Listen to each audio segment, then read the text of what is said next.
Okay guys, what is up? We're here for another video. In today's video, I wanted to talk about this book I've been reading. It's called The Artist's Way by Julia Cameron, I believe. It was made like 30-ish years ago, and the reason why I wanted to talk about it in this video, I wanted to do a series going, chapter by chapter, just because I feel like as a creative individual, there's a lot of stuff in this book that would still be of value even today, in 2025. So I have some notes that I've written down, and let's just jump right into it. It started off talking about how in an ideal world, obviously any creative would be very fortunate to be surrounded by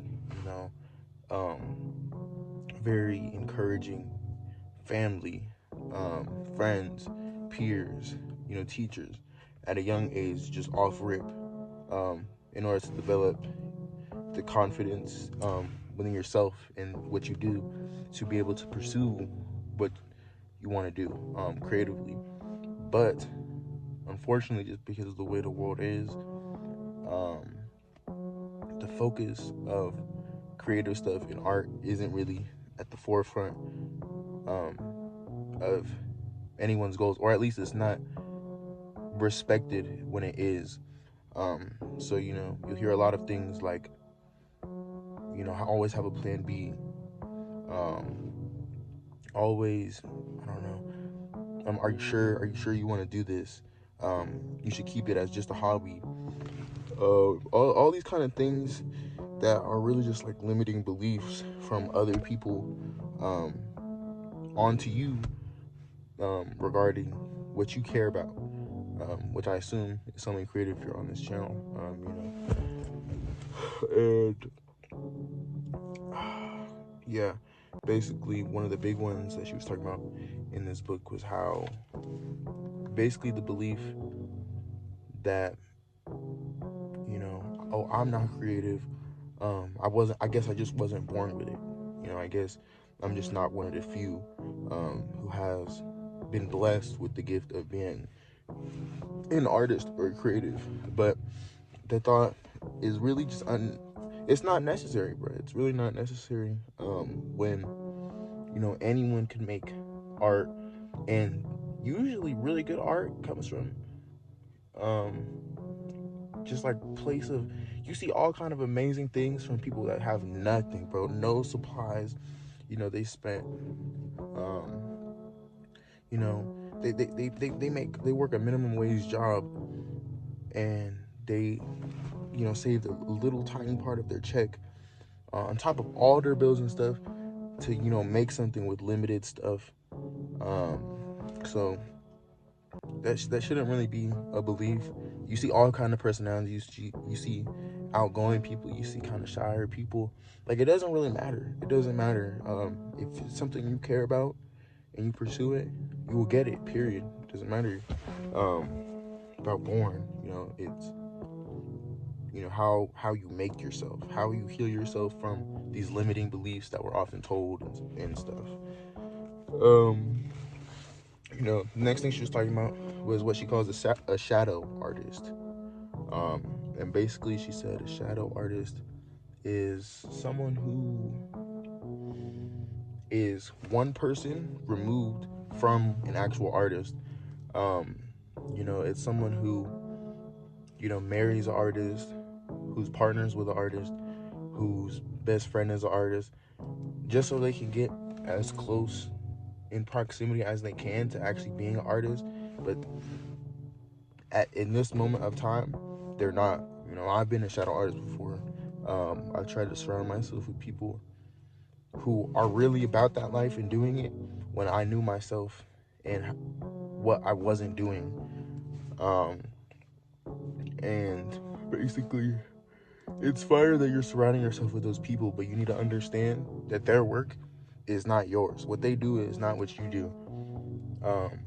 So the ultimate end goal, it's not like you're a coach for a sport and you're coaching it because you literally like messed up your leg, and there's nothing to be done.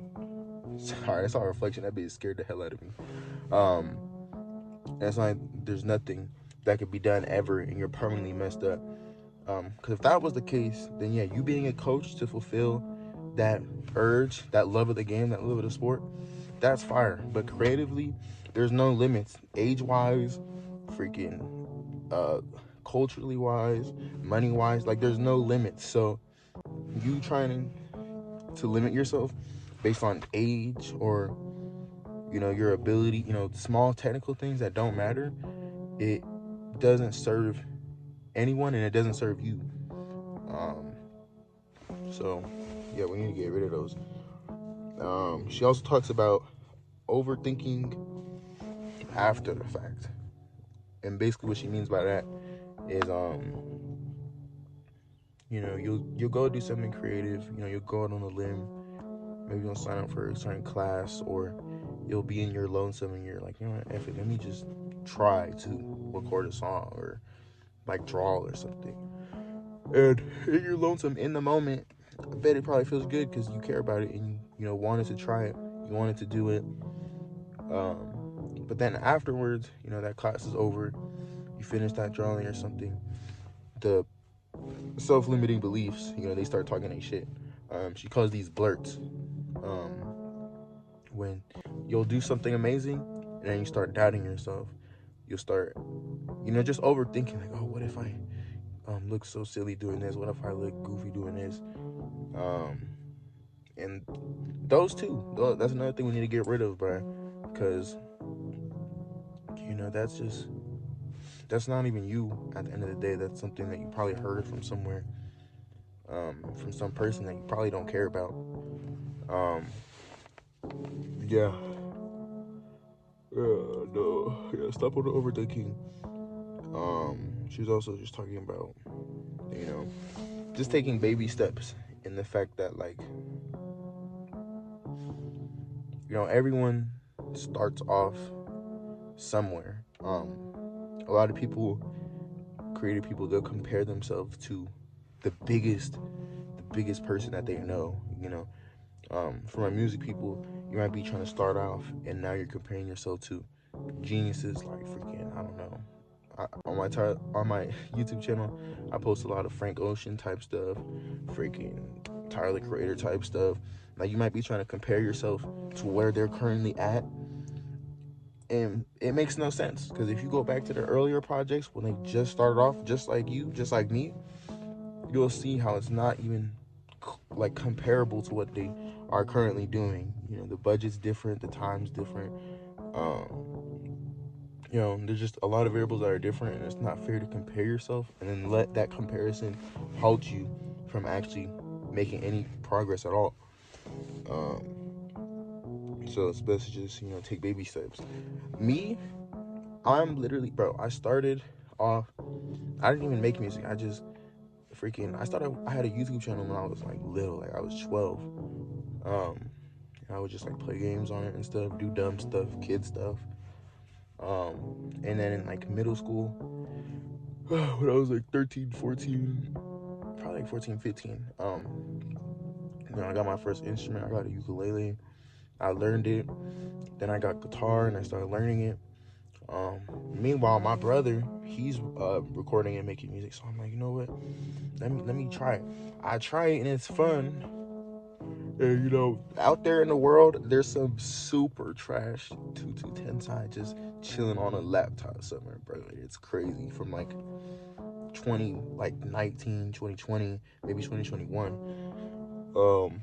And then after that, I started like putting it out in like 2022, or what was that, 2021, 2022, 2023, something like that.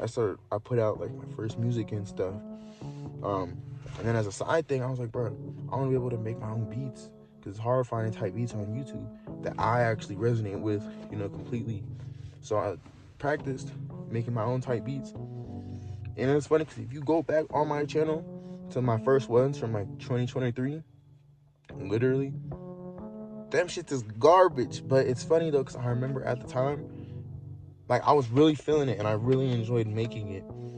And because I kept practicing, even through all those ones that I don't really like now, I got better and I make a lot more stuff that I like now. And who knows, in the future, I'll probably look at what I'm doing now and it might be a little sour, but at this rate at which I'm making stuff, it'll probably be better, and or more authentic, it's more something than what I'm currently doing now.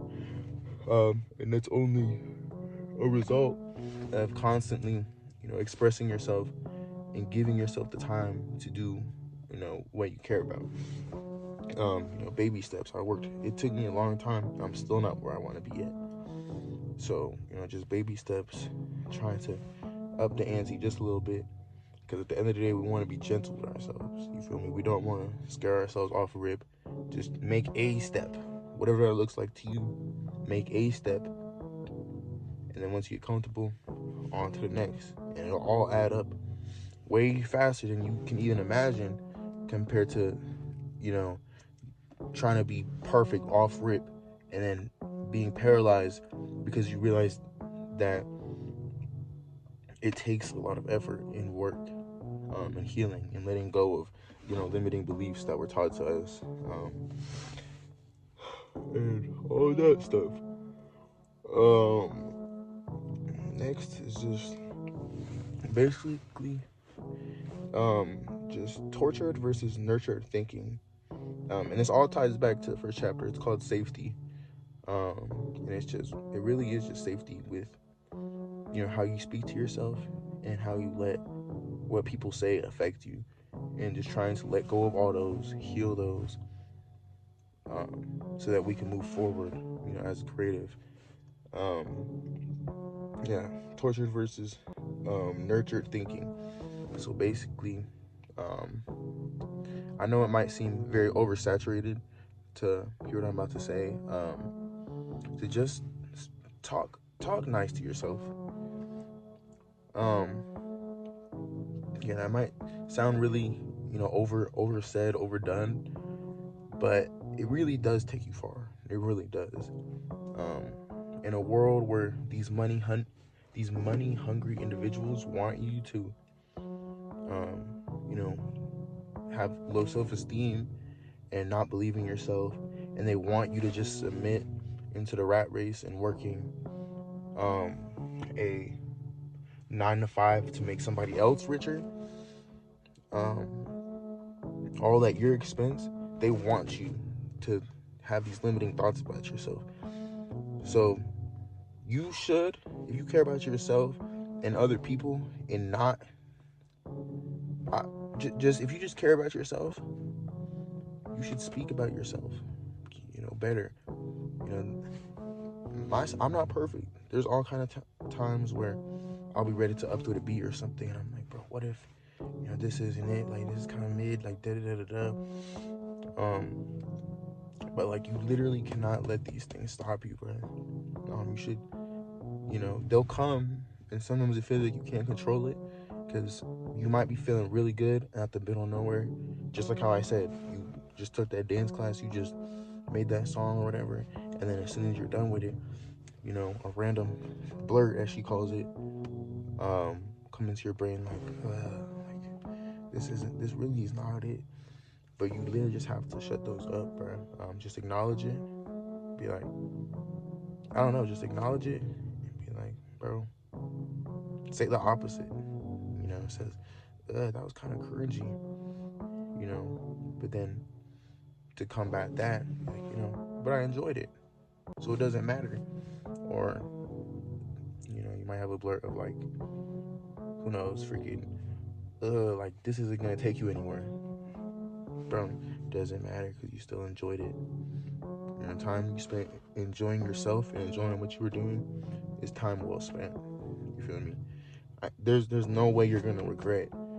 If you care about music, if you care about creativity, if you care about art, there's no way you're gonna spend that time and regret it. There's always something, like, there's always, either you were expressing yourself and it felt good, or you learned something, or even if it's just the time, the experience of you,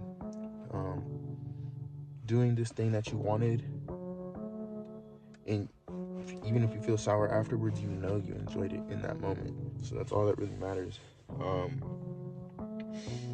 Yeah, I guess that's really all I have to talk about. She was also talking a lot about basically making time in your busy schedule to take yourself on what she calls an artist date. So it's just doing something with just you that at least once a week, do something with just you that kind of just it's just different. Go to a store you haven't been in, go on a hike, go on a walk, do something so you just get in your head and just really think about yourself and just be with yourself, spend that time with yourself. And the second thing she was talking about was just like journaling, essentially. She calls it morning pages, and just like writing in the morning. um I don't know about y'all, but I journal so damn much even before I started reading this book. um this is a current journal. Freaking, it's fat. It's fat, you feel me? I'm like halfway through it. And this isn't even the first one I've had like 3 before this. It's all, you know, it's all fat. It's all written in. Just to get it helps you get a lot of those negative feelings out, so it doesn't distract you when you're actually living and actually creating and stuff. Because when you write it down so much, you're like, damn, I didn't even mean that for real, bro. Sorry, bro. And you just kind of combat it and get it out. You could write about whatever though. Schedules, how you feel, what you want to do, things that kind of piss you off, things that you enjoyed, whatever. But just writing something, it's a good habit to have. You could put it literally into any medium that you desire, whether that's music, whether that's drawing, whether that's anything. If you're creative, you can figure out how to put it into that. Um, but yeah, enough of that. That's pretty much the first chapter. I know this is kind of a longer video. Um, just sharing what I found and stuff, what I think. And yeah, that's pretty much it. We're posted up. It's currently like 4 a.m. I'm outside in my car. I'm not at work. That's why I got the bonnet on. Yeah, I'm just keeping my sleep schedule, and I'm just up. And yeah, forgive me if I was kind of shivering a little bit because it's low-key cold as hell. It's been cold where I live, and people from Colorado, it just snowed. It just snowed like crazy. It was like negative like 10. But yeah, that's basically it. Let me get inside. All these cars passing by, they stressing me out. But yeah, that's basically it. You guys take care of yourselves. You guys talk nicer to yourselves if you can. Try to journal if you can. Try to make some time for yourself, to really just be with yourself, and yeah, just be gentle with yourself. That's all I have to say. You guys take care of yourselves, and yeah, goodbye, guys.